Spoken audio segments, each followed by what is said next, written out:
Wesh la GBH Family, ici Anis GBH et bienvenue dans le premier épisode de la Hasse au succès. Bienvenue dans la GBH House. Donc actuellement il est 9h30, il y a encore personne, je suis seul. Logiquement les GBH sont censés arriver au boulot, donc ici à 9h, mais je sens qu'ils vont pas tarder. Nous sommes le 1er janvier 2020, c'est le départ, la création de cette chaîne que vous êtes en train de regarder, Anis GBH. Je vais attendre qu'ils arrivent, je vais me préparer et dans cette vidéo je vais vous expliquer quel est le concept de A à Z et j'espère réellement que vous allez kiffer. Si vous aimez les délires et la folie, normalement vous allez kiffer cette chaîne. Et de toute façon, vous allez nous suivre, donc vous allez tout savoir de A à Z. Allez, à tout à l'heure. Bang, bang, bang.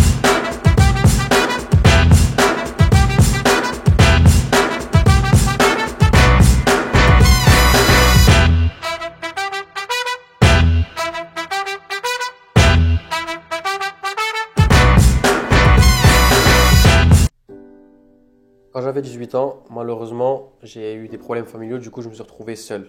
Et il fallait que je fasse de l'argent pour vivre. J'avais des mauvaises fréquentations et j'ai fait des choses illégales, j'ai fait de l'argent sale, haram comme on dit chez nous. On fait ce qu'on veut quand on veut, du coup, entre guillemets, à l'époque je kiffais ma life, sauf que j'avais rien compris à la vie en fait, tu vois. Ça a duré un moment, jusqu'à le jour où je me suis fait attraper par la police.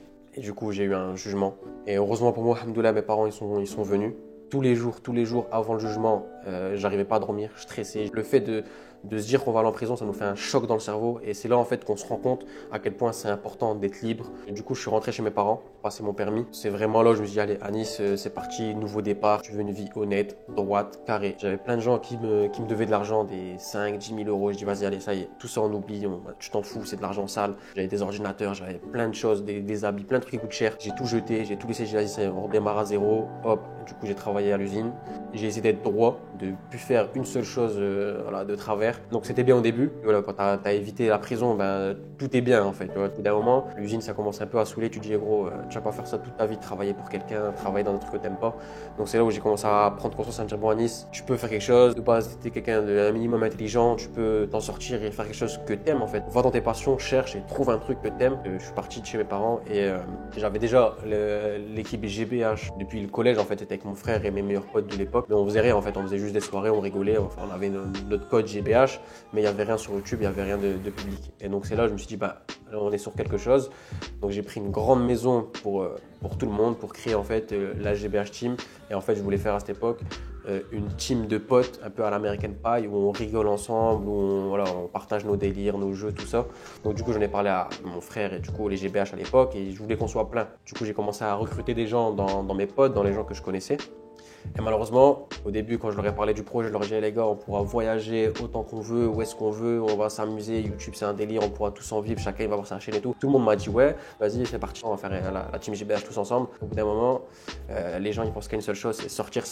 Au final, je me retrouve à faire le boulot tout seul. Quand il faut commencer à mettre de l'argent, ils commencent à tous parler chinois et voilà. Et ils ont tous, la plupart, ils ont voulu arrêter. Je dis bon, ça y est, GBH, voilà, ça a pris 2 ans où il n'y avait rien en fait. Donc je dis vas-y, j'arrête. Et c'est là où j'ai décidé de devenir youtubeur. Donc comment m'est venue l'idée de devenir youtubeur? De base, c'est pas ça que je voulais faire comme chaîne, mais en fait pendant ces 2 années entre guillemets, j'ai analysé de fond en comble l'algorithme de YouTube, comment percer, qu'est-ce qui fonctionne pas. Je connais tout ça par cœur, c'est là où je suis le plus fort. Pourquoi je vais pas aider les gens à réussir sur YouTube? Il doit y avoir des gens qui essayent de réussir sur YouTube mais qui y connaissent rien, alors autant partager mon savoir. Ça m'a procuré énormément de satisfaction personnelle, de plaisir de voir que les gens, grâce à mes conseils, grâce à ma vidéo, ils réussissaient, ils commençaient à avoir des 5, 10, 15 000 abonnés en fait. Pendant cette période, c'était pas tout beau tout rose. Déjà, heureusement qu'il y avait ma copine avec qui je suis resté 4 ans.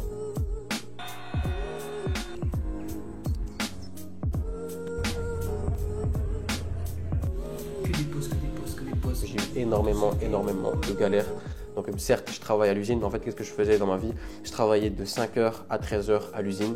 Et dès que je rentrais, je mangeais, je me lavais et je travaillais sur devenir youtubeur. Au final, j'avais de 5h jusqu'à 20h de travail charbon. Voilà. Et honnêtement, c'était vraiment dur de faire ça tous les jours, mais je lâchais pas l'affaire, donc je regrette pas. J'ai eu énormément de galères. Voilà, je suis arrivé, j'avais des découvertes de fou sur mon compte. Au début, j'avais un petit découvert de 100, 200 euros. À la fin, je suis arrivé jusqu'à des 700, 800, 900. Heureusement que Juliette Mon ex, elle était là. Voilà, elle payait le loyer, elle payait des choses. Elle m'aidait pendant 1 an. Elle a payé énormément de choses. Vous savez, ceux qui travaillent à l'usine, on n'est pas à temps plein, on est en intérim. Donc des fois on travaille, des fois on ne travaille pas. Donc voilà, c'est pour ça qu'on n'arrive pas à ramener de l'argent tout le temps. Et le fait de voir devenir youtubeur qui commence à monter petit à petit, je commence à avoir des abonnés. Ben, en fait, c'est ça qui m'a fait aussi garder espoir, qui m'a fait kiffer. Au début, je me suis donné le premier objectif d'avoir 100 abonnés une semaine. Je les ai eus. J'étais archi content.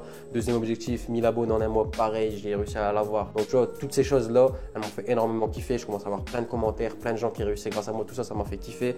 Ensuite, au niveau de l'argent, moi, mon réel premier kiff, vous savez, c'était combien? C'était 1 euro par jour. Ça m'a fait 30 euros le mois. Voilà, ça y est, j'étais archi content. Je me dis, ben voilà, tu as réussi à faire 30 euros. À partir du moment où tu peux faire 30, tu arriveras à faire 100 euros par mois et ainsi de suite. Ensuite, j'avais le premier 100 euros. J'ai commencé à l'envoyer en snap à mon frère et à mes potes. Et j'ai dit, oh là, ça y est, j'ai réussi à faire 100 euros, les gars. Et j'ai pas lâché l'affaire. Et alhamdoulilah, aujourd'hui, plus de 200 000 sur YouTube. J'arrive à en vivre, j'ai un plus que le SMIC et c'est ça qui me fait kiffer au quotidien. Donc voilà comment elle s'est passée la première année de la création de devenir youtubeur. Ensuite, les autres membres de la team GBH que vous connaissez actuellement, donc Ninja, Ayoub et l'inconnu, c'est pas des gens que j'ai rencontrés après, en fait c'est des gens que je connais depuis tout petit. Donc on traînait déjà ensemble, donc on a fait plein de foot, juste on squattait pas ensemble tous les jours. Sauf Ninja. Ninja c'était un des meilleurs potes de mon frère. Et du coup, comme mon frère, c'était mon pote à la base, on a vécu énormément de choses ensemble. On a vécu des galères, on a vécu des soirées, on a fait des repas ensemble. En gros, on se connaissait déjà depuis longtemps. Et en fait, un jour, pendant un foot, il y a l'inconnu et Ayoub qui sont venus me voir parce qu'ils savaient que je voulais créer ma marque Aprember sur YouTube. Et en fait, eux, ils avaient déjà leur Instagram de photos qui s'appelle Underface. Alors, ils m'ont dit, ouais, Anis, on a vu que toi aussi tu faisais de la photo et que tu voulais lancer une marque. Nous aussi, on aimerait bien lancer notre marque. Du coup, de base, ça avait démarré de là. Donc, on s'est vu, on a commencé à faire des shoots, on a shooté dans énormément d'endroits de l'île. Et au final, on a commencé à vraiment devenir des potes. Ninja, pareil, il aussi a kiffé les photos. On a commencé à faire des vidéos, donc il est venu aussi.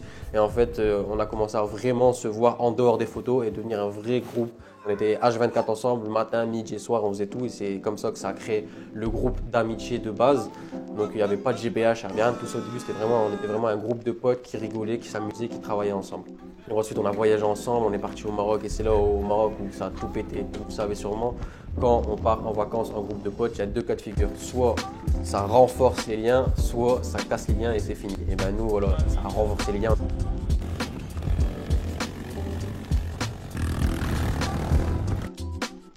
Le Maroc, c'était le feu. Et c'est à ce moment-là qu'on est rentré en France. On dit, ouais, ça y est, les gars, il y a quelque chose en fait. Les gens, ils kiffent nous voir, ils rigolent.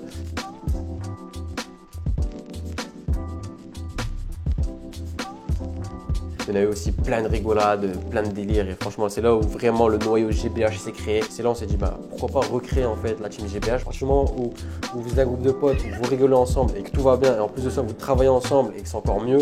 Bah ça y est, vous avez tout gagné, c'est le jackpot. Et du coup, c'est à ce moment-là où on a commencé à vraiment se lancer à fond sur Instagram, à chercher nos idées de vidéos, à créer des personnages. Et c'est là que ça a pété en fait.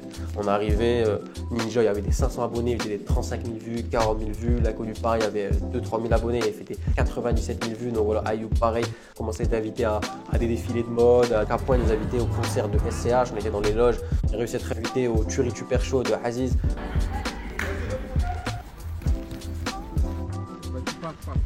Aziz, tu manges quoi? J'ai toujours Ensuite, on a fait une vidéo pour Eric Judor pour sa série Platane. Une grande fierté de voir nos visages sur son profil Instagram. On a été invité dans des vidéos de mon frérot Alan Food Challenge où il y avait d'autres youtubeurs comme Fast Good Cuisine. Et en fait, on a réussi à monter sur Instagram, on a réussi à trouver notre style de vidéo, tout ça. Du coup, maintenant, on s'est dit, bon, Instagram, c'est fait, on a trouvé notre truc. Maintenant, il serait peut-être temps de se lancer sur YouTube. C'est pour ça que vous regardez actuellement cette vidéo parce que j'ai créé ma chaîne Anis GBH. Et pareil pour tous les autres GBH.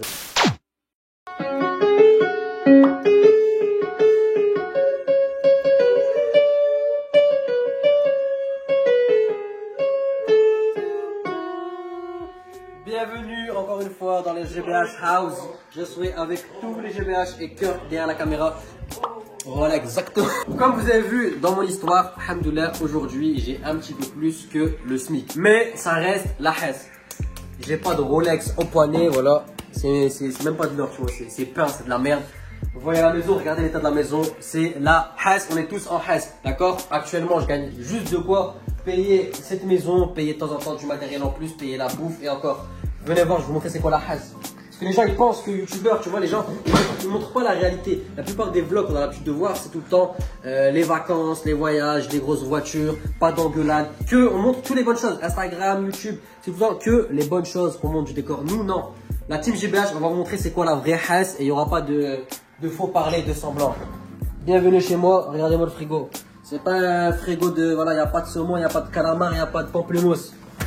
Voilà, c'est un frigo de hasseux, c'est la hasse. Maintenant, regardez, j'ai un jardin. Hop. Bienvenue dans mon jardin. Alhamdoulilah, j'ai choisi une maison avec un jardin, quand même. Même si chez nous dans le nord, il pleut la plupart du temps et c'est nul. Mais quand même, de temps en temps, quand il y a un petit semblant de soleil dans l'été, ça fait plaisir. Donc j'ai une piscine. Voilà, j'ai installé une piscine, mais venez voir c'est quoi la piscine. C'est pas du tout ce que vous croyez, d'accord?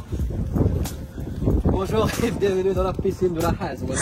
Regardez-moi cette magnifique couleur de piscine. Regardez la bâche, voilà, il n'y a rien. Donc nous on fait pas semblant, on vous montre les vraies choses. Maintenant je vais vous montrer nos voitures. Les clés de vos bolides, s'il vous plaît. Il est là, Lamborghini. Aventador de l'inconnu. Ok, McLaren. Moi j'ai une Mustang. C'est parti, la découverte. Alors la première, c'est la McLaren. Voilà. Et sachez que ça, c'est la meilleure qu'on a. C'est la plus dit. Donc voilà. C'est la voiture du Ninja. Voilà la McLaren. Et franchement, sachez que c'est la meilleure. Maintenant, nous avons la voiture de l'inconnu. Où tu l'avais en 1998. Voilà. Je suis sûr que tu connais même pas ce modèle. Maintenant, la voiture d'Ayoub. Parce que ça va. Elle est pas mal aussi. Voilà l'italienne. Voilà, vous avez vu le contour Alcantara luxe. Et maintenant, la pire. Bien évidemment la mienne. Regarde-moi ça, regarde. Regarde, ils sont même pas rangés, frère. Regardez les toits, regardez, que des griffes. Tu vois, regarde la gentille là. Venez voir ça. Regarde, il n'y a même pas en dessous. Regarde comment on allume les phares. Il n'y a même pas de tapis. Regarde le toit. Le toit, il te tombe sur la tête. Attendez, je vais vous montrer à l'arrière. Le toit, il nous tombe littéralement sur le crâne. C'est décapotable. Le toit, il te fait des massages crâniens. Vous croyez que c'est la hasse? Moi j'ai même pas de voiture. Ouais, moi je vais vraiment vous montrer de rien. C'est vrai en plus. Pierre qui vient en bus, on fait pas semblant. C'est la vraie hasse ici. Donc voilà la mise. Je vous ai tout montré de A à Z. Je vais rien vous cacher. Aujourd'hui, je travaille à mon compte. Je me réveille à l'heure que je veux. Je suis mon propre patron. Mais comme je vous ai dit, pour moi, c'est encore la hasse. À partir du moment où je me lève à 5h, 6h du matin et je travaille jusque 20h et que je peux pas me payer ce que je veux et faire ce que je veux quand je veux, pour moi, c'est pas le succès. Donc en gros, le concept de la hasse au succès, c'est tout simplement vous montrer les coulisses de la vie de youtubeurs débutants comme nous, mais pas que. On va aussi vous montrer les coulisses de youtubeuses, comment elles tournent leurs vidéos, comment elles travaillent avec des marques, etc., etc. Ensuite, on va essayer aussi de vous montrer les coulisses de gros youtubeurs, comment ils font leurs vidéos, leurs courts-métrages. Pour l'instant, on est inconnus dans le game et le but, c'est donc de percer et d'en vivre. C'est aussi de vous montrer que tout est possible et que quand on a des rêves, on doit tout faire pour les réaliser. Voilà, vous saurez tous comment passer de la hasse au succès. Ensuite, succès, c'est pas juste devenir riche et voilà, être connu. Si je veux réussir, c'est à 90% pour ma famille. Ma famille, ils sont comme moi, ils ont des moyens modestes. Mon père, il a travaillé pendant 40 ans à l'usine. Ça y est, il n'a plus l'âge de travailler. Mon père, il va au bled, il va une fois tous les 2 ans au bled. Moi, ce que je kifferais, c'est que mon père, il puisse partir quand il en a envie. Donc voilà à quoi ça sert d'avoir le succès et d'être riche. Ça sert pas uniquement pour vous, ça sert pour votre famille, pour aider les pauvres et à énormément de choses. Bon, comme vous l'avez vu tout à l'heure, je suis pas le seul à créer ma chaîne de la team GBH. Voilà, il y a aussi tous ces sociaux. Donc, je vais faire le tour en rapide. Donc, je vais faire le tour en rapide. Nous avons Ayoub GBH, c'est Monsieur Gentleman qui va faire une chaîne sur la mode. Voilà, vous allez kiffer, vous allez voir. Ensuite, nous avons l'inconnu GBH qui va faire une chaîne sur le football avec des freestyles, etc., etc. Ensuite, nous avons Ninja GBH qui va faire une chaîne sur l'exploration, le parcours, etc., etc. Et pour finir, nous avons Kirk Devec qui va faire une chaîne sur le cinéma, comment devenir comédien. Avec la team GBH, on va faire tout notre possible pour vous donner les meilleures vidéos, le meilleur contenu. Mais pour percer, on a énormément besoin de vous. On compte sur vous pour nous donner de la force, nous lâcher des gros likes, mettre plein de commentaires, partager ce concept à un maximum de monde parce que si on perce, c'est grâce à vous la famille, la GBH Family. Donc voilà, j'espère que vous avez kiffé cette vidéo la famille. N'hésitez pas à vous abonner, voilà, vous cliquez sur ma grosse tête que ça fait. Et nous on se dit à la prochaine vidéo.